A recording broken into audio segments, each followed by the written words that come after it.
Think your favorite blinged out Hollywood star spends a lot of dough? That's for sure. Think again. Because when it comes to lavish living, nobody brings it on like the billionaires. I'm the luckiest guy in the world, and when I die, I want to come back as me. In the next hour, we're going to show you the never-before-seen lives of the world's richest people. You have to be a little spoiled and show it. We'll visit the grounds of their multi-million-dollar compounds. Larry Ellison has bought over $100 million worth of properties here in beautiful Malibu, California. Take you on board billionaires' private planes and show you how they're tricking out their jumbo jets. It's basically an open canvas for us to create whatever type interior that they want. And we'll even hitch a ride on the billionaire's favorite toy, the mega yacht. It runs really like a little floating city, and that's what mega yacht's all about. Jealous yet? Wait till you meet the world's hottest young billionaires to be. Welcome to my home in Bel Air. Hey millionaires, call us back when you make some real money. Bill Gates, he's making as much money when he's just sleeping than a lot of these young Hollywood people are making for an entire film. Way more than that. Because this is the fabulous life of filthy rich billionaires.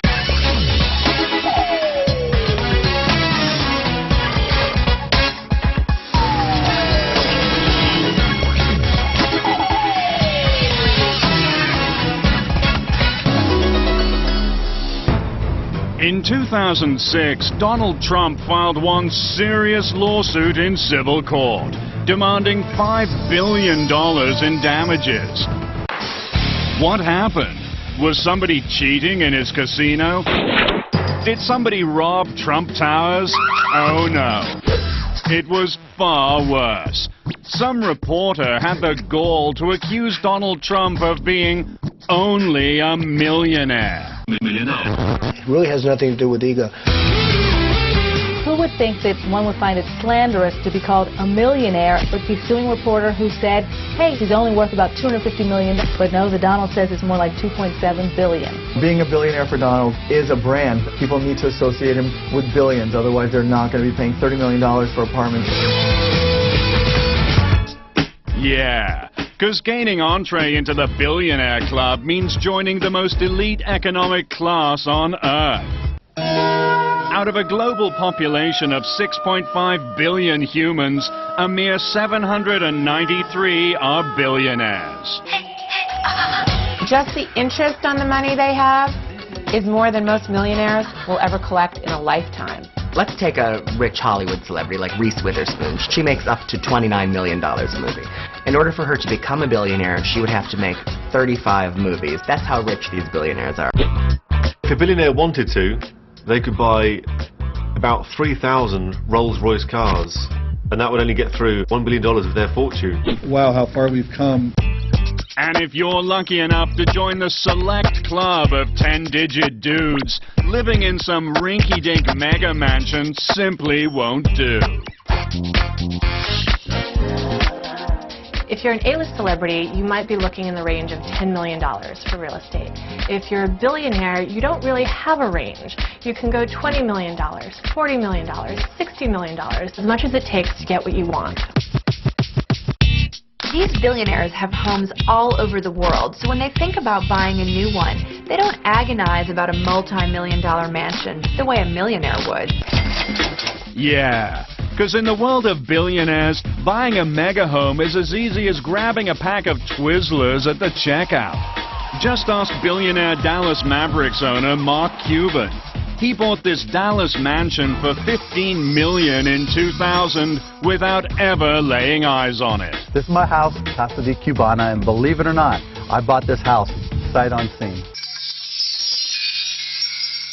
A buddy of mine said, trust me, it's a great deal. And then I said, okay, when you have a lot of money, you can take chances. That's one of the great things about being a billionaire, you know. Mark's Casa de Cubana spans 24,000 square feet. And look out back. There's a gazebo big enough to fit a couple of million-dollar homes. But for Mark, it's just a place to keep his barbecue grill out of the rain. I ain't even started yet. This is our summertime hangout here. Now, to some people, this might be a tennis court, but when you own the Dallas Mavericks, this is a basketball court. And obviously, after you get sweaty, then you got the pool. Most people have to, like, fly somewhere. This is kind of like our own resort. And even though his joint is spread across 7 acres, Mark's got one problem most billionaires would rather live without. Neighbors. That's why they're spending insane bucks to get extreme isolation. Billionaires sometimes don't want next-door neighbors, and they're probably the only people on Earth who can afford not to have them. Just ask the richest man on the planet, Microsoft founder Bill Gates. Not only does he have this 66,000 square foot, $140 million high-tech Seattle mega home, but he bought up the 11 surrounding plots for an additional $14.5 million just to make sure he never has to deal with the neighbors. It's a lot more than that. Bill Gates bought about a dozen properties on the shores of Lake Washington, which totally insulate him and his family from the world. And Bill's Microsoft co-founder, Paul Allen, with a net worth of $22 billion, he's got plenty of cash to make sure nobody's shacking up next door. Paul built a 7.5-acre, 47,000 square foot compound on Washington State's breathtaking Mercer Island. This $120 million estate has not one but 5 mansions, including a 10,000 square foot abode for Paul and a 6,500 square footer for his mommy. I think it makes a lot of sense. One mansion is for his mother. The others might just be buffers so that he doesn't have to have somebody living next to him. But no billionaire spends for complete privacy like Oracle founder and $16 billion man Larry Ellison. He already owns $245 million worth of real estate around the world. It's bought and paid for. But Larry wanted even more solitude. So in 2003, he set his sights on a nice quiet spread in Malibu Beach. Only problem? There's no such thing as a nice quiet spread in Malibu.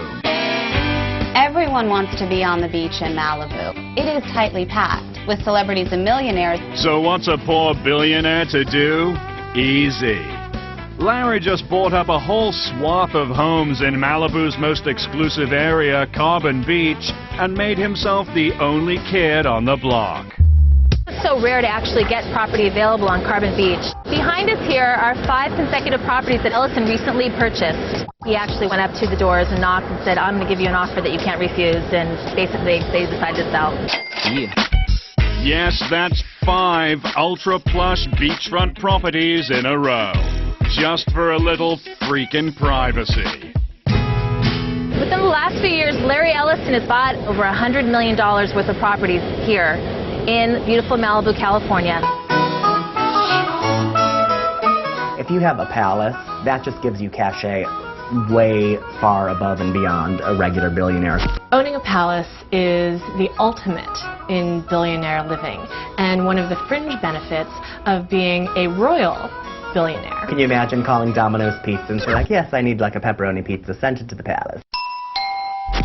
But if you thought palaces were just something of the past, think again. Because these days, billionaires are building brand new ones. Bigger and more tricked out than in the days of yore. Take this guy, the oil-rich Sultan of Brunei. He built himself this shiny new palace in the early 80s. And at 2.1 million square feet, it's the largest residential palace in the world. This place is gold-domed. It's bigger than the Vatican. It's on par with Versailles. It's got 1,788 rooms, and its dining room seats 5,000 people. Then there's 49-year-old Saudi Prince Al-Walid. In 1997, he dropped $130 million to build his very own palatial oasis. Why not when you're worth $20 billion? Prince Al-Walid of Saudi Arabia's palace is bigger, grander, more lavish, probably, than the homes of the top 5 billionaires in the world put together. And this is someone who's living truly the most luxurious and wealthy lifestyle that you can imagine. Close your eyes and imagine Prince Al Waleed's personal paradise in Riyadh, Saudi Arabia. With 317 rooms, this Mideast mammoth checks in at 400,000 square feet. It's got a 20-foot-high wall of water fountain and a 75-foot-high foyer framed by jewel-winding staircases. There are also indoor-outdoor swimming pools, a screening room, a bowling alley, and a beauty salon. I feel at home, really. I like it. And just like a Sahara sandstorm, Al Waleed's ginormous palace has been known to swallow travelers whole. I think we will know now. I got lost in in his closets. They just would go on and on and on. You had no idea where you were. Everyone walks around the prince's palace with walkie-talkies and say, I'm in this green room. Oh, that's the so-and-so room. Go into the blue room, and then a quarter mile later you'd be somewhere and maybe someone would find you. Good thing the prince has a staff of 180 to help with search and rescue. So Al Waleed can kick back in front of one of his 520 TVs and worry about what really matters. His money. The stars. Unreachable for the normal human. Unless that normal human has $1 billion. Take Virgin Airlines boss Richard Branson. He's building his own rocket ship designed for space tourism, Virgin Galactic. Or Amazon.com founder Jeff Bezos. He's building a spaceship and his own personal spaceport on his West Texas ranch. But Microsoft founder Paul Allen is one step ahead of the space pack. His Spaceship One was the first private rocket to leave the Earth's atmosphere. Seems to be a logical thing for a billionaire because it's a new way to spend money. So if you have the billions, why not buy yourself a spaceship? It's not often you get a chance to participate in the making of history. And if you think their rocket ships are far out, check out how they're jet-setting around Mother Earth. A must for a billionaire is owning a jet ready to go anywhere at any time. You don't want to be a billionaire having to wait in line at the airport. You need to be able to pack your bag, get on a plane at any time of day or night. These billionaires fly around in their private jets the way you and I commute to work. And the billionaire's staple sky ride? It's one of the speediest things on two wings, the super-fast, super-fly Gulfstream. Billionaires purchase Gulfstream jets because they want to get someplace in a hurry. They're sleek, they're modern. So many billionaires have their own Gulfstream. Oprah has one, Larry Ellison has one. It's the ultimate status symbol. Just ask internet billionaire Mark Cuban. He bought this state-of-the-art Gulfstream G550 in 2005 for $42 million. Most people have an easy chair or a favorite chair at home. This is my favorite chair. Right here on the jet where I can just kick back and just do whatever. Where most people are worrying about everything that might come up, I'm flying somewhere fun. I'm on my way to Vegas. You know, if I get a wild hair and we want to go to dinner in New York or LA, great.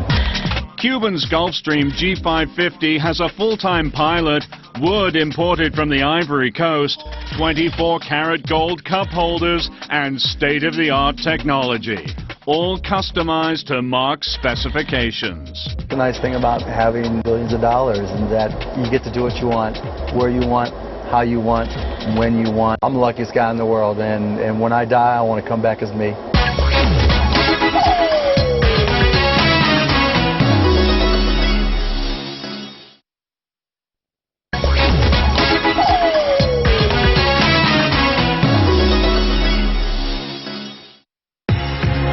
While the Gulfstreams might be the sleekest thing in the sky, for billionaires who want a little more legroom, they're buying their own jumbo Boeing jets, turning airborne behemoths into their own personal mansions in the sky. is known for building commercial airplanes for American Airlines, Delta, but when the billionaires started snapping up these planes, Boeing started a special division just to build aircraft for billionaires. You have to be a little spoiled and show it. And Donald does. He's got his own 727. Then there's the Google guys, Sergey Brin and Larry Page. They bought themselves a banging Boeing 767 in 2005. And Saudi Prince Al Luaid, he travels in style in his own 747, the monster of the Boeing line, with a staggering 40,000 cubic feet of interior space. I spend quite a bit. That's right. While the sticker price on your average jumbo jet can run over $200 million, billionaires are spending way more than that to make them nice and comfy. Lights, please. Here's your typical commercial airliner. Cramped seating for 500, 6 tiny bathrooms, and stale peanuts. 1 bag per passenger. But when a billionaire gets hold of a jumbo jet, out go the seats, and in go all the amenities of a palace, plus all the peanuts you want. They have jets where it's, bedrooms and staterooms, and makes Air Force One look like just awful. If they have a favorite interior designer who has designed their main home, they can also have that interior decorator on board.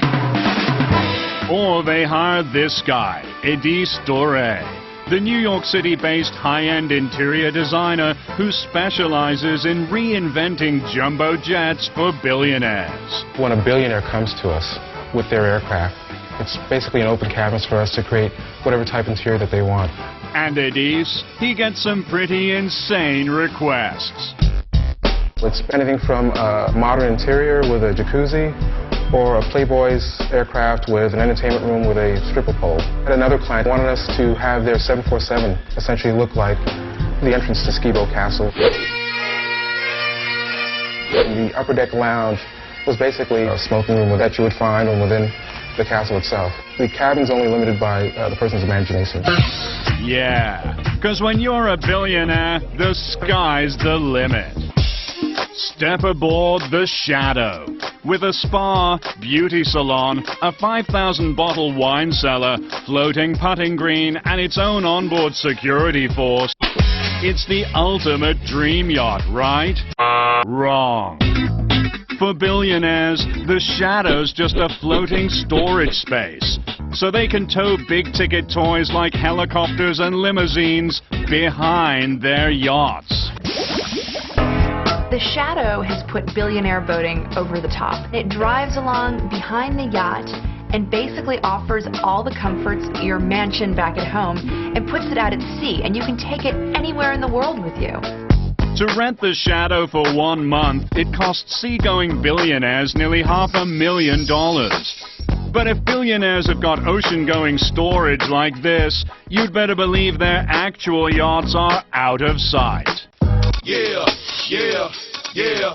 A celebrity and a millionaire can charter a yacht. A billionaire is the one that owns it.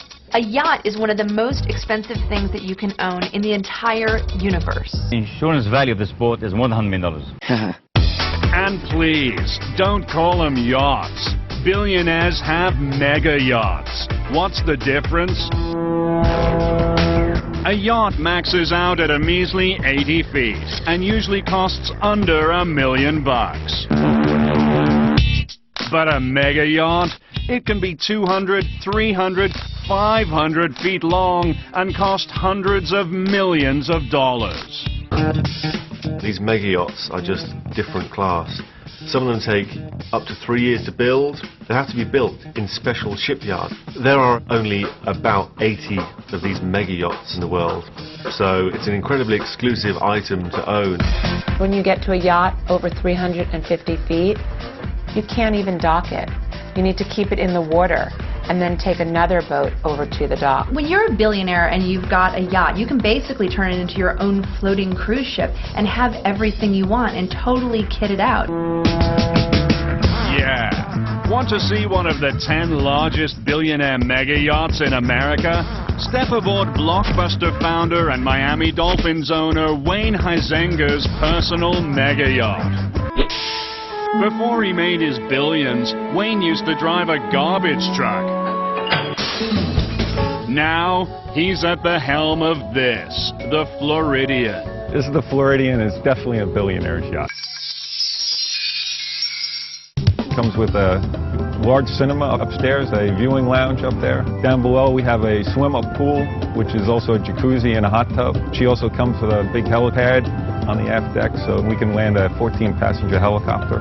She carries 17 crew, and she has 6 staterooms, so you can sleep up to 12 guests.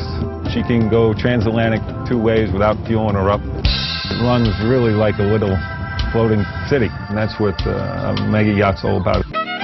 But at 228 feet, the Floridian is at the petite end of the mega yachts. These days, some billionaire sailor boys are playing real-life battleship to prove who has the biggest, baddest yacht on the sea. Who has the biggest yacht in the harbor is a favorite billionaire's game to play. Want to play along? Welcome to the Fabulous Life's Billionaire Battle of the Mega Yachts. Starting with Captain Number 1, Russia's richest man, Roman Abramovich. Raised as an orphan in his native Russia, he became a captain of the oil industry and then commander at sea. Roman Abramovich owned 4 yachts. In 2004, he took them all to Portugal and had breakfast on one, lunch on another, and dinner on yet the third. Roman's flagship, it's the 377-foot, $125 million Polaris. With an indoor pool and steam room, antique wooden floors, a staff of 42, and rooms for 22 guests. And for this safety-conscious billionaire, it's all about the security. His Polaris features a submarine for hunting deep-sea mines, a built-in missile detection system, and a bulletproof exterior. He's got it on the yacht, he's got it on the plane. I mean, you wonder if he walks around town with a little bubble around him that's an anti-missile defense system. So Roman's got a whole lot of boat. But billionaire captain number 2 in our battle of the mega yachts? Microsoft playboy Paul Allen. He has a fleet that'll blow Romans out of the water. And his big dog, it's called the Octopus. I mean, it's just amazing. Paul Allen's 414-foot, $200 million yacht is called the Octopus, and it's got a basketball court, a movie theater. It's longer than the Seattle Seahawks football field, the football team that he owns. He uses it to throw these fabulous parties where he entertains amazing celebrities all the time. Just last year, Paul Allen had the likes of George Lucas, Justin Timberlake and Cameron Diaz, Bono and Usher on his yacht. When Usher was on board the ship, he recorded a song with Paul Allen in the onboard recording studio. But docked right next to Allen's Octopus and all those exotic party locales is an even bigger boat. The $200 million Rising Sun. It belongs to billionaire captain number 3, Allen's tech industry rival, Larry Ellison.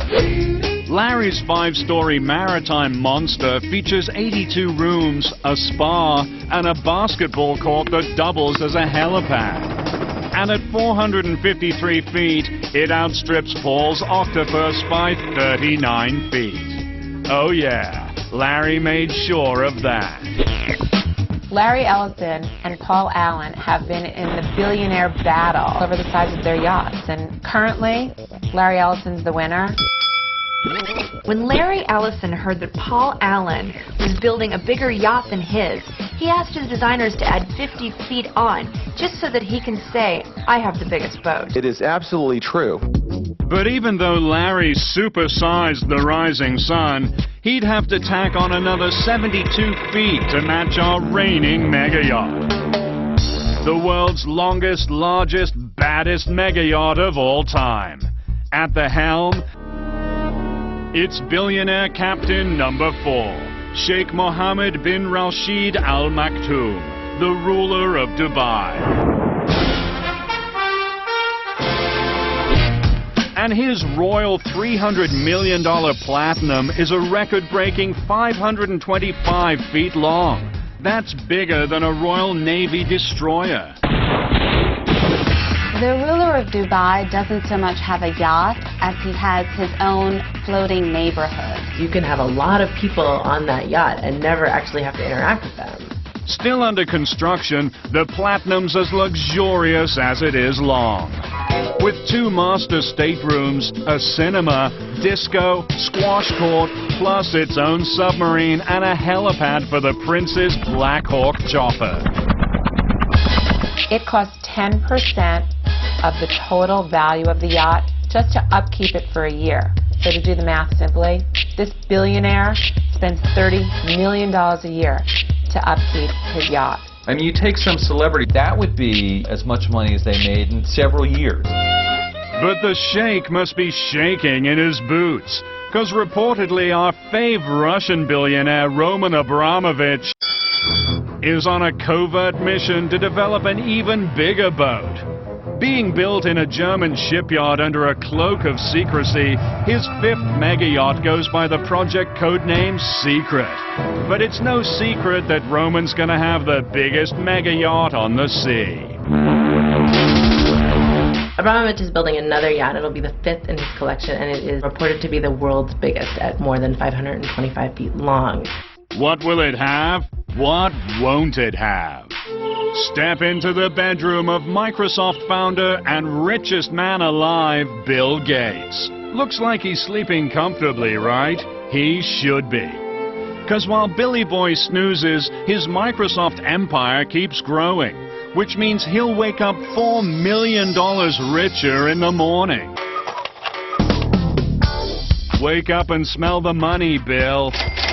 He's making as much money per night of sleep when he's just sleeping than a lot of these young Hollywood people are making for an entire film that they spend months filming. Way more than that.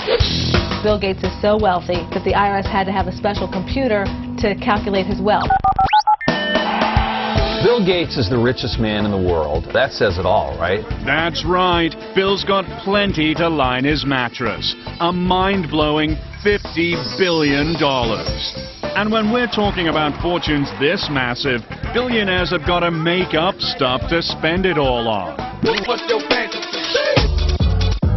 The problem with being so rich is that you can literally get anything you want, anytime, and that money is no object. Give it to me now. Give it to me now. To actually spend all of it, it's a challenge. It is probably a full-time job. So much more money than I could ever spend.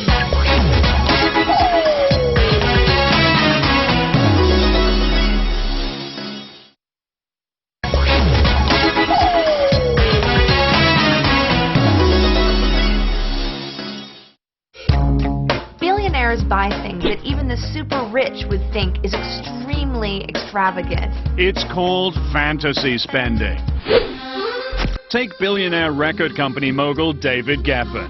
He doesn't have regular floors in his Beverly Hills estate. Oh no. He's got the very wood floors where Napoleon proposed to Josephine. And our buddy Bill? He recently bought an ultra-rare notebook belonging to Leonardo da Vinci for $32 million. Bill Gates spent $32 million on a little notebook that Leonardo da Vinci had scribbled some ideas in. That's how rich these people are. They could just drop $32 million on a little 72-page notebook. But the latest, most lavish trend in billionaire fantasy spending, it's all about owning their own sports franchises. If you're a billionaire, there are only so many fabulous things that you can spend your money on. Cars, houses, jets, yachts. But sports teams give you the opportunity to own people. And in the age-old battle between jocks and geeks, owning sports teams is revenge of the nerds, billionaire style. For a lot of these guys, when they were younger, were a little geeky, didn't get picked first for the sports team, they're having their sweet revenge now because they own some of the biggest franchises in the country. Take our fave techno-geek money man, Mark Cuban. When Mark was in high school, the jocks called him and his friends the Turtle Club because they ran so slow. Now that Mark's filthy rich, he bought himself a bunch of jocks to do the running for him. Mark Cuban spent almost $300 million in the Dallas Mavericks. I spent a whole hell of a lot of money. But no Silicon Valley super nerd conquered the sports world like Microsoft's $22 billion man, Paul Allen. Here's a younger Paul with fellow Microsoft co-founder Bill Gates. Not exactly the picture of athletic excellence. But these days, Paul spent almost $265 million for franchises in both the NBA and the NFL. Paul Allen owns the Seattle Seahawks and the Portland Trail Blazers, two very well-known franchises in the NFL and the NBA. He's having his very sweet, sweet revenge. Certainly feel that looking around here today, and I hope you feel the same way. Allen may have bought himself a whole lot of jock cred, but he hasn't been able to buy his team's championships. For that, you gotta spend even bigger bucks. Like Russian $18 billion man Roman Abramovich. This football fanatic didn't just want to own a soccer team, he wanted to own the best soccer team on earth. In July 2003, Roman Abramovich bought Chelsea Soccer Club for £90 million. Chelsea were pretty good before Roman came along, but as soon as Roman's money came into the equation, they became invincible. Because Roman might have spent $130 million to buy the Chelsea Soccer Club, but to make them truly unbeatable, he traveled the globe on an all-star soccer player shopping spree, blowing a total of $775 million to assemble the highest-paid team in British soccer history. He's dwarfed the competition, certainly in terms of payroll. He's the Steinbrenner of soccer. Roman's money paid off because last season they won the championship and they lost one game all season out of 38 games. It's an incredible record. Roman's team is so good in Chelsea that the entire UK is angry at him. British football is pretty much ruined. Oh, those billionaires. They'll never play fair. Don't sweat the technique. Think it's sweet to be a billionaire? Well, there are some lucky who are guaranteed to become billionaires without ever lifting a finger. Who are they? You're about to meet the 4 hottest billionaires to be on Earth. Starting with number 4. You might recognize 21-year-old Stavros Niarchos as Paris Hilton's sometime boy toy. But the Greek hottie is also heir to a $7.5 billion dynasty. Stavros Niarchos is this billionaire baby, and he is hot. People really just want to know about Stavros and what the family is about. He definitely has this European, international, mystique about him. Yeah. Because the second baby Stavros was born, he had billions on tap from both his mama and papa.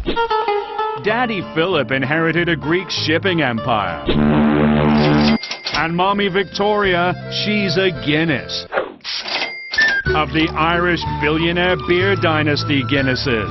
He's got billionaires coming from both sides of him. That's 2 billionaires squeezing one out. Stavros spent a lot of his childhood in St. Moritz, Monaco, those kind of billionaires' hangouts, skiing, windsurfing, playing around on yachts, having a great time. And lately, he's even gone a little Hollywood. He was dating Mary-Kate Olsen for a while, and then he started dating Paris. He's really gotten involved in some crazy hijinks. He supposedly trashed a hotel room in Las Vegas over Kelly Osbourne's birthday weekend.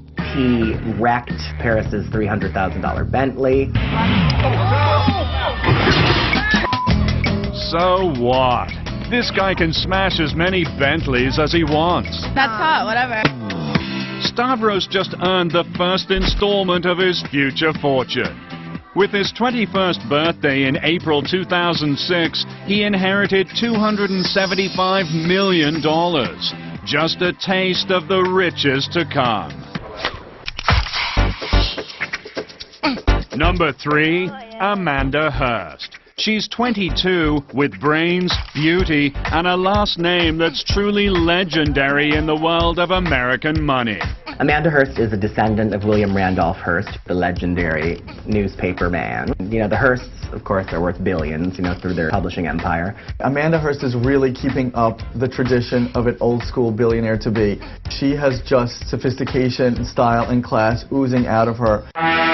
Amanda's an heir to a $5.2 billion publishing fortune that includes 12 daily newspapers and over 120 magazines.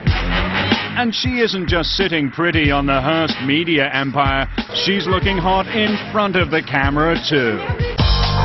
In the great tradition of spawns of the rich and famous being models, she's modeled for Town & Country magazine, she's modeled for Tommy Hilfiger.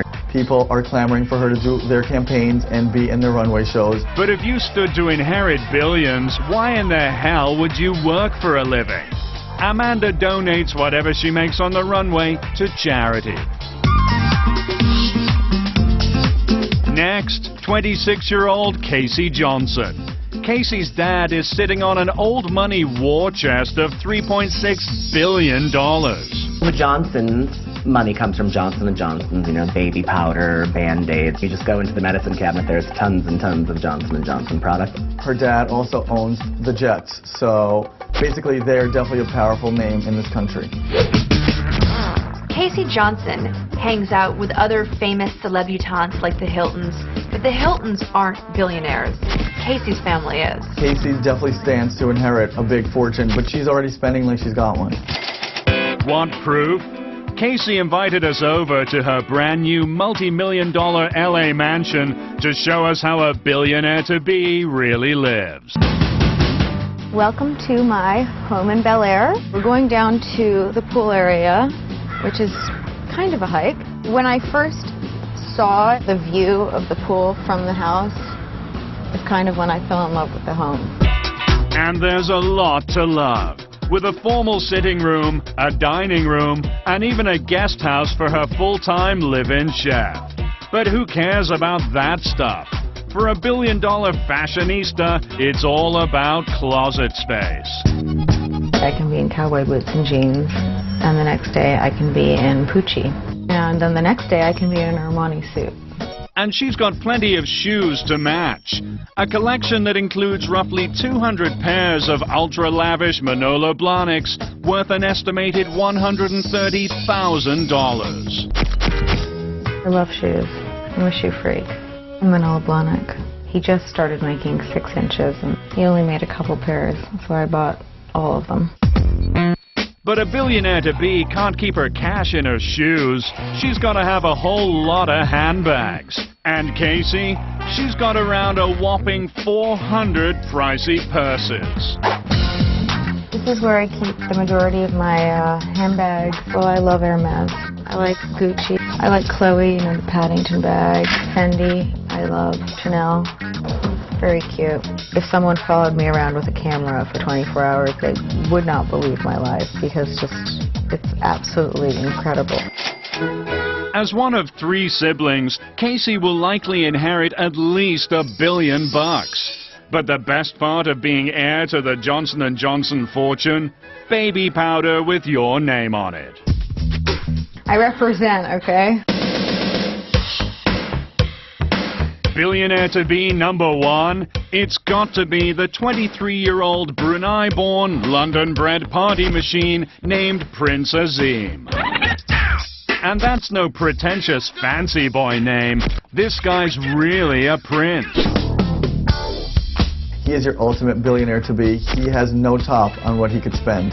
Yeah, because when your daddy is the Sultan of Brunei, sitting on $20 billion, you'd better believe you can afford to live a little. Prince Azim has a father that is known all over the world as an icon for lavish spending, and this kid is definitely following in his footsteps. He is following a tradition of sort of international, rich, jet-set types who throw tons of money around and love to mix with the celebrities.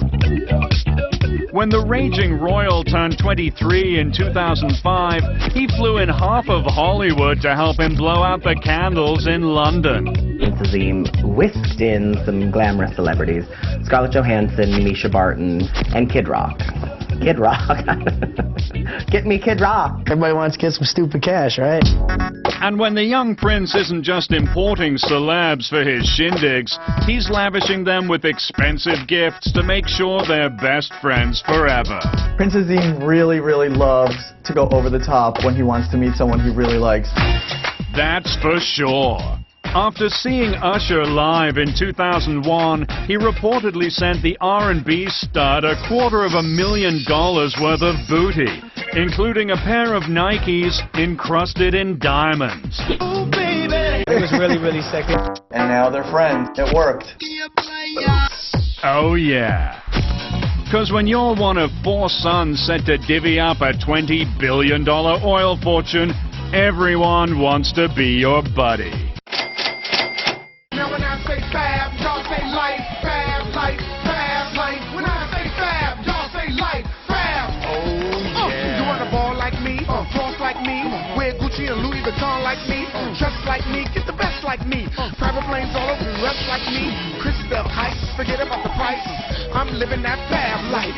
When I see something I don't think twice, I'm living that fab life. Now when I